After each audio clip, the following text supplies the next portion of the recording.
ready? You got me running, you got me running, got me running. Shake it, shake it, shake it, baby. Raise your hands up, raise them up.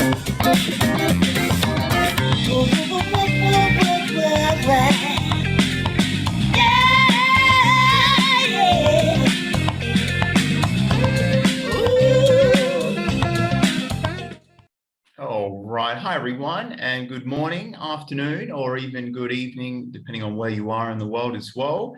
And thanks to everyone that is joining us live from the LCMS Traders Club. I hope you got a lot out of last night's session as well, whether you watched the replay. If you watched it just before, thank you. And if you did catch some of the moves as well we were talking about last night, I hope that all worked out well for you too. So this is the currency call, everybody, presented by Forex Trading Asia. And for the people watching this on YouTube, the delayed telecast, make sure you visit the Jindal Thai website. That is imprinted in the video at the bottom of the video as well. So make sure you get into the club. You'll be able to see the calls live as well. And we're offering a lot of benefits for traders too. But a quick introduction now. This is episode 432, and it's the 2nd of December.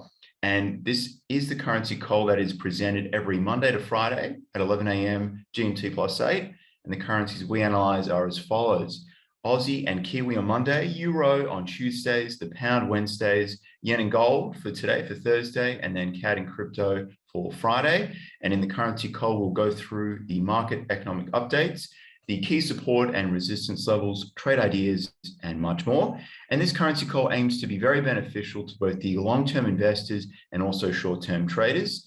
And we'll go through what could move prices in regards to news events and releases of data and the possible trade ideas associated with that. And we include the potential targets and also the risks as well when structuring your trade. Now, finally, a disclaimer: any information shared during this session is not intended to be a trade recommendation. It is solely the opinion and views of the speaker. So please remember to do your own analysis prior to entering in any trades, and always feel free to ask questions as well, whether it's in the chat on Zoom or in the LCMS Traders Club.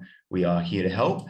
Now, just to get us started, we did have some testimony again from Jerome Powell, and the Real Slim Gimme is just going to go over what was mentioned and what this means as well for the situation in regards to the management of inflation by the Federal Reserve. So over to you now, the Real Slim Gimme.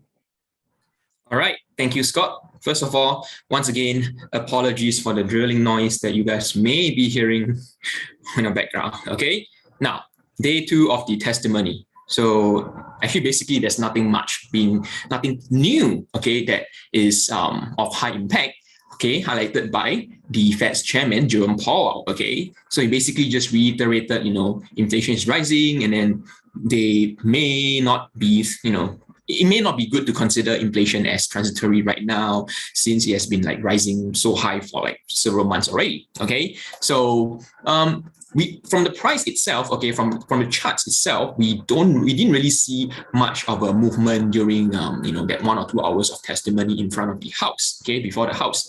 It was, everything was already pretty much being covered during the first day, okay, which is before the Senate, okay. So if you guys want an update of what actually went down during day 1 of the testimony, then refer to yesterday's currency call, where I actually gave a breakdown on what went through. And trust me, there was a lot being talked about during the testimony. All right, so that's for the day 2 of the testimony. For now, it's back to Omicron. Okay, so I think earlier today, a couple of hours ago, or 1 or 2 hours ago, I actually shared this article. All right, it's not good. Okay, it's not good, but it's something worth paying attention to. CDC, okay, the Center of Disease Control, confirms first US case of Omicron COVID variants has been detected in California.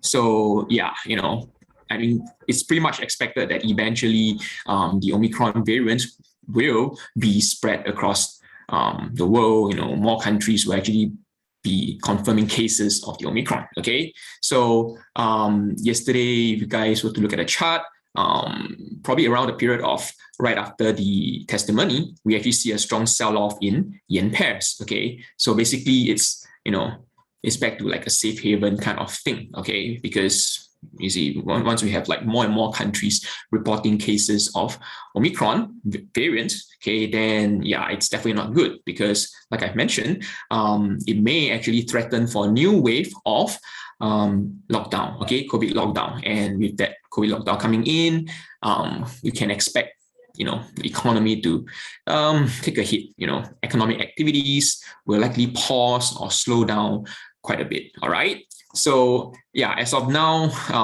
you know, the experts are still trying to find out whether or not this is more deadly and things like that, you know, or confirm whether this is more contagious and things like that. All right. So we probably have to wait for maybe a few more days or a couple of weeks, you know, to get more details about these COVID variants. All right.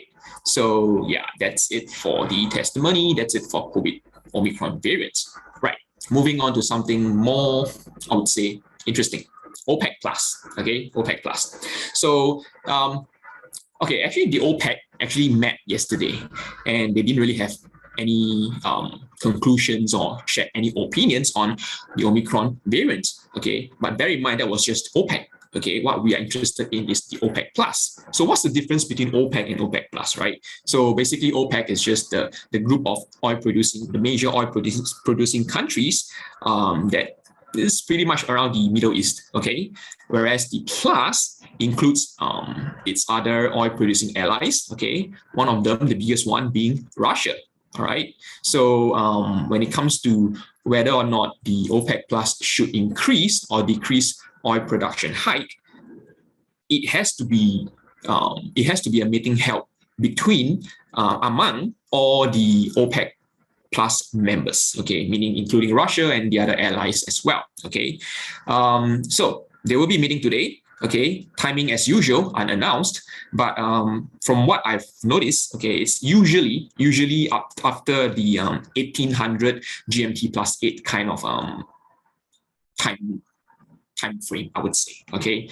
Normally it's like after the meetings will be held after 1800 GMT plus 8 today, okay. So two things to pay attention to, all right. The first one being the production hike quota for January 2022, all right. Ever since COVID hit, the OPEC plus has been meeting on a monthly basis at the beginning of the month, okay, to decide what the production quota hike will be for the following month, okay. So I think since July, okay, if you guys recall, back in July, there was quite a tense situation between Saudi Arabia and Russia, okay, because they were trying to come to a what do you call it? Come to consensus of whether or not they should hike production and things like that. All right, and then he ended up with some nasty exchange and things like that. And then the meeting actually got postponed, and then there was quite a bit of a price movement in oil prices. Okay, but eventually, okay, fortunately, they actually come to a conclusion that from August onwards, okay, August this year onwards, they will be hiking oil production by 400,000 barrels a day. All right. So up to date, up to December, right now, they are still holding on to 400,000 barrels per day. Okay. Now, what we want to know is, will they continue this 400,000 barrels per day hike for the month of January 2022? Why do I say it's something that we have to pay attention to? Because with this discovery of Omicron variant, all right, the demand of oil will definitely be impacted. Okay, imagine, okay, if we were to just look ahead, okay, and suppose there is a lockdown being carried out across the world again, all right, then planes will stop flying, vehicles will probably stop moving and things like that. Hence, the demand for oil will decline, okay? And if the OPEC Plus continues to increase oil production hike by 400,000, then who's going to buy the oil, right? Nobody's going to buy the oil. Hence, what we're going to have is an excess supply of oil with a decline in demand caused by the lockdown, right? So, when we have an excess in supply, then, yeah, prices we can expect prices to fall. And it is definitely not to the advantage of OPEC Plus, okay? Because the reason why, well, one of the main income for the OPEC Plus nations is oil, right? So if they were to increase supply amid a decline in demand, okay, then they would indirectly be pushing down the prices of oil, right? Which is actually good, which is actually good for the rest of the world, right? Imagine your petrol gets cheaper and cheaper, right? So, but it's not good for OPEC Plus, all right?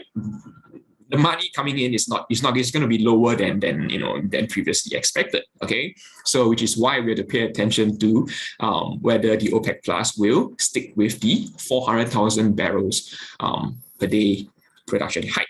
All right. Now, the second point to pay attention to is what is the OPEC Plus view on the Omicron variant? Okay, will they be downplaying it? Okay, like previously they have pretty much downplayed the Delta variant, okay, saying that, oh, you know what, Delta variant, yes, it's going to be a problem right now, but we expect the demand of oil to hit some levels starting from 2022. Okay, now that is before the discovery of Omicron variants. Okay, that was just Delta, and we have been handling Delta pretty well, okay, as of now, right? But then now that with this whole this new factor coming in, right? This new variable, the Omicron variants coming in, how will the OPEC Plus actually respond to this? Okay, will they continue to downplay it, saying that Omicron variant is something that can be contained easily? I don't think they have the knowledge to do so. Okay, we have to leave this to the expert. All right, they may probably be saying something like, we will have to wait for more evaluations from the experts, from the virologists and things like that, before making any further remarks on their views on the Omicron variants. All right, so these two things will be the main things to pay attention to. All right, crude oil is currently trading at around $66 per barrel as of this morning when I was just checking the price. Okay, if the OPEC Plus decides to cut production hike, okay, right now their plan, the default is 400,000 barrels per day hike in production. Now, if they were to lower this by 400,000 or 300,000, okay, that may actually be positive for oil prices. Okay, remember, a decline in the supply may actually lead to an increase in the price. Okay, so if they were to just stick with 400,000, or maybe, okay, unlikely it's going to be the case that they're going to bring it higher to 500,000 or 600,000 barrels per day hike. Okay, but if they were to hold it at 400 or higher, then we will likely see we may likely see a decline in oil prices. Okay, and as many of you have already know, oil prices are actually directly positively correlated with the Canadian dollar. Okay, anything pessimistic, okay, coming in from the OPEC Plus will have a negative impact on the Canadian dollar. Okay, so if you guys are trading the dollar CAD, then we can expect dollar CAD to rise. If we are trading CAD yen, CAD francs, then yeah, we can expect those pairs to decline. All right. Now, apart from OPEC Plus, there's another reason to, okay, not reason I would say, but there's another factor, okay, that may actually have an impact on oil prices. And it's the 2015 Iranian nuclear talk. Okay, so I think a couple of months ago during the OPEC Plus coverage, okay, I actually mentioned that the Iranian nuclear talk is something that we have to pay attention to, and it will take place in December. I think it has already started. Okay, so this talk between US and Iran. So at the moment, the US actually has this sanction on Iran, okay, in terms of how much oil they can produce. Okay, so long story short, the amount of oil that Iran is currently producing is actually way less than before the sanction came in. Okay, so Iran could have produced more for the past few months or even years. Okay, but because of the US sanction, the capacity has been kept. Okay, now, if optimism were to come out from this talk between the US and Iran, all right, leading to maybe a partial lifting or even a complete lifting of the sanction of Iran, then that means, no doubt, okay, we can pretty much expect Iran to, to open all their taps and go full throttle in terms of oil production. Okay. Now, what this means is that we will be seeing more supply in oil. Okay. There'll be an increase in supply of oil. That will definitely lead to, of course, price declining as well. Okay. I mean, they will want to, go full throttle, right? Because oil is a lucrative business and it's probably like the main revenue for Iran. Okay. So it will be, off to the race for Iran. If let's say the sanction will be maybe lifted partially or even in whole, in full. Okay. So basically, okay, in summary, expect volatility in the Canadian dollar and oil prices during this period of time, okay, especially with the ongoing nuclear talks, all right, and OPEC Plus, and of course, the Omicron update. So if you guys are trading CAD, well, as usual, really keep your trade short term, okay? If you have no time to focus on the charts, then I would say just avoid the CAD, okay? And I think Jean will be going through CAD tomorrow. So yeah, you will hear more about the Canadian dollar, any more insights from him tomorrow, okay? So that's it I have for you guys for OPEC Plus.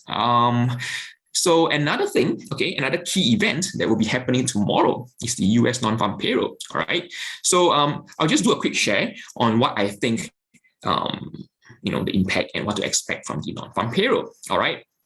Personally, well, before the Omicron variant has been discovered, okay, I was actually quite hopeful of the non-farm payroll, what do you call that? Economic data release tomorrow, okay? Because, we have been seeing strong data coming out from the US, okay? Strong employment data coming out from the US. And personally, I'm actually expecting stronger data or more optimism coming out from the jobs market, okay? But because of this Omicron variant, it literally has a negative impact on all countries, okay? All countries. It's just, yeah, of course, you might be seeing the safe haven countries, safe haven currencies like the Swiss francs and the yen being able to tank this whole COVID uncertainty better than, Aussie dollar, Kiwi dollar, Canadian dollar, the British pound, and the euro, okay? But, this NFP this time around is likely going to be muted, okay? So we may, like what Jean has he did a poll, I think yesterday or something, asking us to guess what the amount of, what's the number of jobs that's going to be added, okay? A forecast, okay? A forecasting game. So my forecast was 500,000 jobs, okay? Now, in a scenario whereby, it turns out to be 500,000 or even more, okay? Maybe even 700 or 900,000. Let's give it 1 million jobs being added, okay? No doubt, we are likely going to see a strengthening in the US dollar, okay? But will it be a sustainable one? No. Will it be brief? Yes. Okay. Why? Because of the Omicron variant. How is this whole Omicron variant going to impact the jobs market, right? You might be wondering.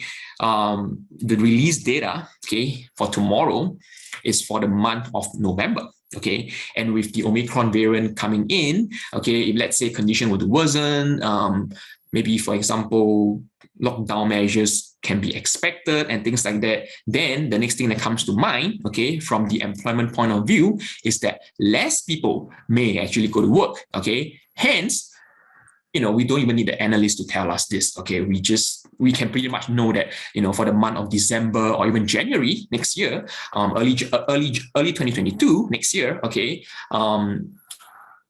likely that jobs figures are going to decline, okay? Because, with this whole Omicron, it sends a wave of fear across the market, across, the world and things like that. People would be more keen to not go to work, okay? Would be less keen to go to work, okay? Would be less keen to go to work.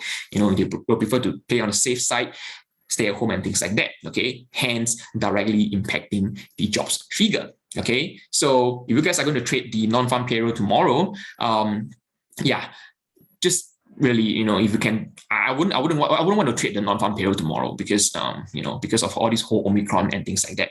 And who knows what news may come out today, right? So I will keep you guys updated on the news and things like that, right? So nonetheless, okay, the figures are still going to be important, okay? Although not towards the trading side, but for the Federal Reserve's monetary policy side of things. Because remember, Powell, okay, and the other members have been saying that they need the US jobs market to achieve maximum employment, okay, before interest rates hike can be considered, all right? At the moment, they are definitely on track, okay? Let me just show you a quick chart of the data at the moment, okay? So right now, today, we'll be waiting for the, tomorrow, we'll be waiting for the November's figure, okay? As of now, as of the most recent report, the jobs market, the US jobs market is still some 4.3 million, okay, jobs away from its pre-pandemic level. If you look at the data for the past few months, okay, you've seen that there have been either strong jobs report coming in, or there have been strong upwards revision to the previous 2 months of jobs creation. Okay, so this is actually good, right? If we continue to see this sort of activity going on for maybe like the next 6 months or so, 6 to 8 months or so, then we will be seeing the US jobs market, the jobs figure, okay, hit above the pre-pandemic level, which is very well close towards the maximum employment that the Federal Reserve has defined. Okay, so now that with this Omicron variant coming in, how is it going to impact this whole jobs market is something that we are not very sure about. But as far as jobs figures go, we will just want to take one step at a time. As long as there's good figures coming in, we just keep adding more jobs to it, and hopefully it comes up to the pre-pandemic level as soon as possible, preferably before the QE tapering were to end. Okay. So yeah, that's my view on the non-farm payroll tomorrow. Okay, basically, likely going to be muted. Okay, if we are going to see something like a 400 to 600,000 kind of jobs being added for the month of November. Okay, even if there's going to be better figures coming in from the Bureau of Labor Statistics. Expect the strengthening to be brief, not sustainable and things like that because of the Omicron variant. All right. So let me see if there's any questions. 2015 men living in the good old days. Oh, I haven't even started trading back in 2015, to be honest. Pre-COVID madness. Yeah. Okay, so no questions. With that, I will update you guys again on what goes down in COVID and OPEC Plus meetings and the non-farm payroll and anything COVID on next Monday. All right. With that, I will hand it back to Scott. All right, thanks so much for that, Gimme. Also, I have shared in the chat here, guys, the official LCMS Traders YouTube channel as well. So make sure you click that. And there's a lot of ideas that are shared as well via Gimme, Jin, and myself as well. So make sure you check that out. Now, guys, just to kick things off, we'll just go into the US dollar index. And look, frankly, we saw, it was interesting with how price reacted to Jerome Powell and what he had to say. And we are still seeing price, pretty much around 96. And we saw the pullback into, 95.50 recently. This is just the 4-hour chart with Samtrade now. And, we still really markets are waiting on that NFP figure. So again, like Gimme was talking about in detail, I'd strongly recommend reviewing this video as well, just to get an insight as to having a plan, because there is, a key takeaway from NFP. If it does beat expectations, and it just looks like the US dollar is still, strong, but it does need that to really help reinforce the situation to the Federal Reserve as well, about the fact that things are, very much, under control, and things, need to be slowed down in regards to that quantitative easing, and also with interest rates. So definitely it's going to be an interesting end to the year and then a beginning to the year as well. And just to recap the news as well that we did see, and there was a little bit going on last night. If you did catch the call as well, there were several ideas shared too. So very insightful, and I hope that you did get a lot out of that. And there were some trades that were definitely present last night as well. So we did have the ADP non-farm employment change beat expectations. Again, we've discussed Powell's testimony. We had ISM manufacturing PMIs come in, better than expected. It's over 60. It's very high. And then for today, this morning, we had the beige book out, and it's just showing a lot of people are very happy to leave employment and look for better things. So that just means that employers have to really think about wage growth and being happy to negotiate with employees. So it looks like the wage growth situation is taking off a little bit as well. And then later today, we've got the OPEC plus meeting, or OPEC meeting discussed with Kim Hong just before, and then the initial jobless claims coming out. So it's not really a very active news session today for the US. But one more thing I just want to show is that I think this should come out okay. So I've got a comparison here of, we've got here the 11th, November 15th, and this is the commitment of traders futures large weekly positions. Now, this is just something for the longer term investors. For example, we talk about Forex briefcase and things like that. And one of the benefits is your position in US dollars. Now, there are people saying that USD is topped out and things like that, but just showing you the data. What we've got here is at the top, we've got the net large specs positioning, and obviously these are buys here in the green.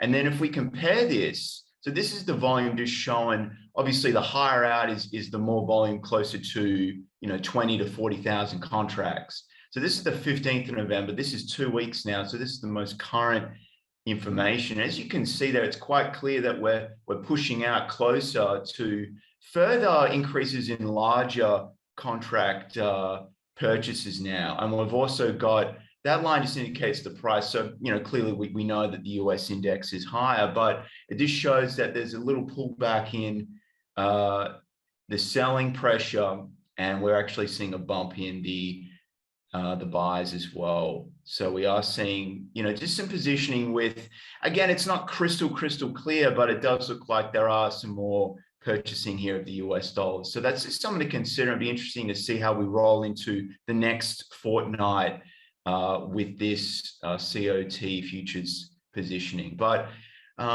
that's pretty much it for me. In regards to the US dollar on the chart and what we're looking for price-wise, I would just say, look, really, probably tonight is you just want to be on the sidelines because it's unclear, really, and anything can happen, like Yimi said. But if you see something, we share and we discuss in the chat. But we do have a little bit left to go. We've got the yen and gold with Jin here, and I will pass it over to you now, Jin.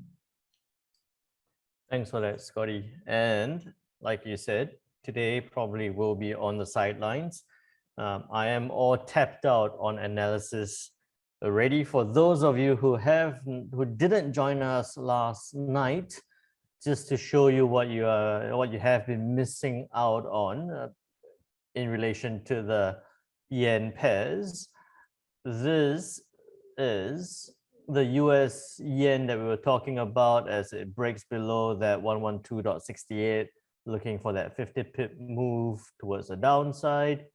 The next one was what we shared during the session, during the Traders Club live trading session, the pound yen breaking that diagonal for a drop towards that recent low, about 100 pips towards the downside. And then also where gold, I was looking at it sitting across. It looked like it was going to shoot up, but on the analysis last night during the session, anticipating it to sit across. So this again highlights the importance of joining the live trading session, because some of the analysis, or most of the analysis that I share with you at that time, is at that moment. If you wait till today, you wait till now to join the live call, all you can see is US yen, based on our analysis, has already gone to the targets. It's gone to that 112.68 level. Done. It's really done and dusted. You would have missed out on about 50 pips towards that downside move. Euro yen moved down, bouncing back up. Pound yen, it's broken. This was on the H4 time frame now, but it broke that diagonal and it's gone down almost to that 150 pip level. Now it's bouncing back up. So I'm struggling to find you some trade ideas or trade analysis right now, because most of the moves have been done on the yen pairs. Checking the news, we don't see any big drivers of direction for today. So today we don't see any big moves likely to happen. On Friday, as Kim Hong was sharing with you, non-farm payrolls, we are anticipating possibly that good number. We are anticipating possibly that dollar strength, but it most likely will be brief, a brief volatility there, not sustainable because everyone is still casting their mind towards Omicron, what's going to happen there, what's the long-term effects. So the only view or the views that I would have on the yen pairs at this point in time, switching back to the charts again, will be not to look at it on the H4 time frame. I'm going to do it a little bit differently. I would say look at it on the H1 time frame. So this is the US yen on the H1 time frame. At this point, I would say you can look for it to come back down towards that 112.68 level. These are very short-term trades. There's only a 30 pip move back towards the support level. I would say that over the next couple of days, you probably will be looking at it tracking towards this point. Look to sell only below that 112.95. You would have a 15 pip stop loss for a 30 pip to this support level. 30 pip take profit, you're looking at a 1:2 risk reward ratio towards the downside. Trades that you would have to manage closely, you would have to monitor. These are not H4 trades, not trades that you can set and forget. Euro yen on the H1 time frame, what I want to see here is for it to close below this 128 level. Close below this 128 level, I would only be looking to sell, continuing that downward move. If it closes below that point, I would say about a 120, about 128. You'd have a 15 pip stop loss for a 30, 40 pip take profit. Again, 1:2 risk reward ratios, but closely managed, something that you have to monitor quite often and manage quite closely. Pound yen, in this case, I would say stay out. On the H4, it looks like it's bounced off this 149.39 level. On the H1, although it looks like it could drop further, I'm anticipating that because it is right in the middle, it's not at the resistance or not breaking a support level, I would struggle to tell you to sell it down towards this point because your stop loss will be a bit variable. So stay away from the pound yen at this point. Also because looking at a pound dollar, we're anticipating it to possibly push a little bit higher. So pound yen might fluctuate in this area with quite volatile moves. Lucky last would be gold. Gold, I think that similar to the analysis that I did last night for the Traders Club members, I would say it would be still sitting at this 1777 level, probably a little bit delayed towards that push higher. If we do see more negative news or more negative impacts, news about the new COVID variants there, right? So with all that said, I think there's not a lot of news or not a lot of drivers in either direction for the US yen, the Euro yen, or the pound yen. This would be trades that you want to manage very closely. Just give me that 10 seconds worth now is for those of you who are watching us on YouTube, who are not club members, jump onto jindaotai.com and then get into the club. You get 1 month free access, name, email address, get your access immediately because you want to be on the Monday night and the Wednesday night sessions where I share with you in advance or the possible movements that you can take advantage of almost immediately. With that said, I'll pass it back to you, Scotty. Thanks for that, Jin. And guys, I'm just about to post those ideas as well. But like Jin mentioned, really, there were a lot of moves that were made last night. And now in the lead up to NFP, it's more than likely going to be slow. So just put that in the back of your mind as well. So be cautious and again, be short term focused here because things are very volatile in either direction, quite a lot of whipsaws. But that is the episode. Thanks again for joining us live to all the members, and I hope everyone has a great rest of the day. I hope to see everyone for Cat and Crypto tomorrow. Bye, everyone.